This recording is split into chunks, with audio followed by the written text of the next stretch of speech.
అస్సలాముఅలైకుం guys, welcome back to our channel. So ఎలా పొంగు వస్తుందో చూస్తున్నారు కదా, ఇదే అండి రెసిపీ.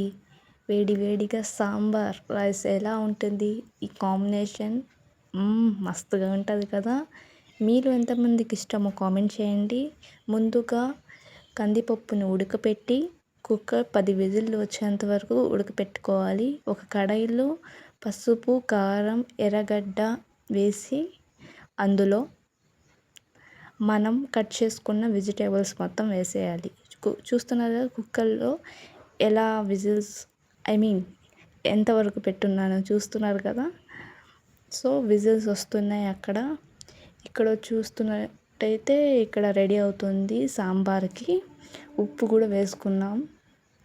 ఓకే, అండ్ ఇందులోని వెజిటేబుల్స్ మనం కట్ చేసుకున్న వెజిటేబుల్స్, ఇందులో చింతపండు కూడా వేయాలి. అది తెలీదు నాకు కూడా, వేస్తున్నారు. సో చూడండి. నెక్స్ట్ వచ్చేసి వెజిటేబుల్స్ ఏమేమి ఉన్నాయో చూడండి. టమోటాలు, కొత్తిమీర, ముల్లంగికి తెలుగులో ఏమంటారండి, ఏమంటారో నాకు తెలీదు. సో నాకు తెలిసిన వరకు చెప్తున్నాను.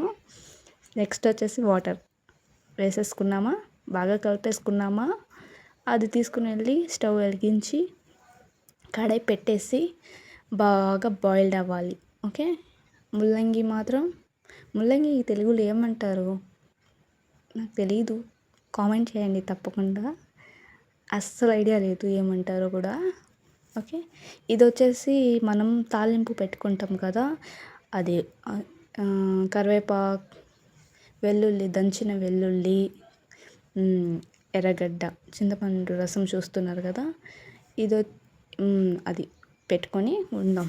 ఫస్ట్ కడాయిలో మనం ఉడకపెట్టుకున్నాం కదా, అది బాగా తొందరగా ఉడకలేదండి. నాకైతే అర్జెంట్గా కర్రీ కావాలి కాబట్టి మేమేం చేసామంటే అక్కడ కొంచెం చేంజ్ చేసామన్నమాట. అది తీసుకుని వెళ్ళి కుక్కర్లో పెట్టేసాం. 3 విజిల్స్ వచ్చేంత వరకు పెట్టేసాం. ఆ తర్వాత మళ్ళీ దీంట్లో షిఫ్ట్ చేసేసాం. ఓకే, అది కొంచెం అక్కడ చూపించలేదు, ఎందుకులే అని నేను చెప్తున్నాను. ఓకేనా. నెక్స్ట్ వచ్చేసి పప్పు మొత్తం, మనం రుబ్బి పెట్టుకున్న పప్పు మొత్తం ఆ సాంబార్లో వేసేసుకున్నాం. ఓకే, సాంబార్ పౌడర్ కూడా వేసుకోండి, టేస్ట్ బాగుంటుంది. ఆచి చాలా బాగుంటుంది. ఇది ప్రమోషన్ కదండి, నా జెన్యూన్ రివ్యూ. ఓకే, ఆచి చాలా బాగుంటుంది.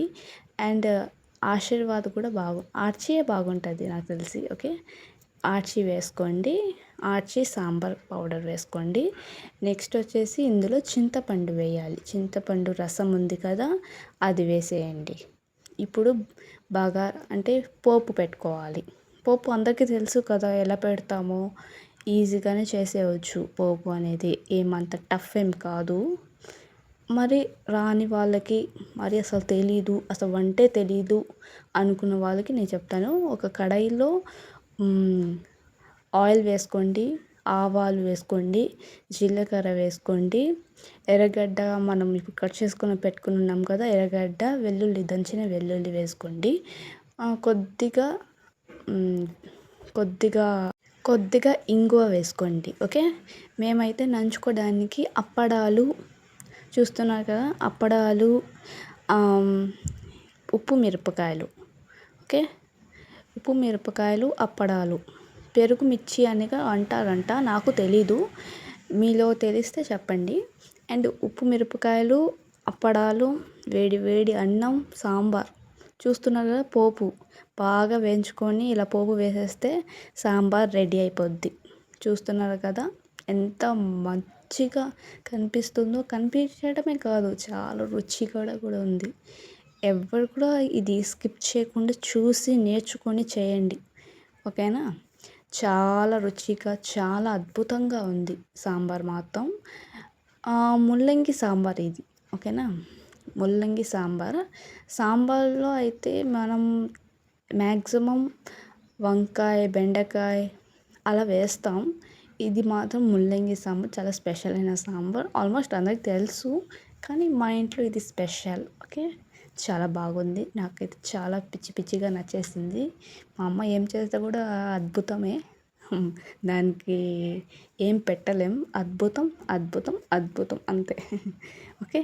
ఎలా పొంగు చూస్తున్నారు, ఎలా పొంగు వస్తుందో ఎగ్జాక్ట్గా అలా చేసుకోండి. నీట్గా ఉంటుంది. Simple recipe.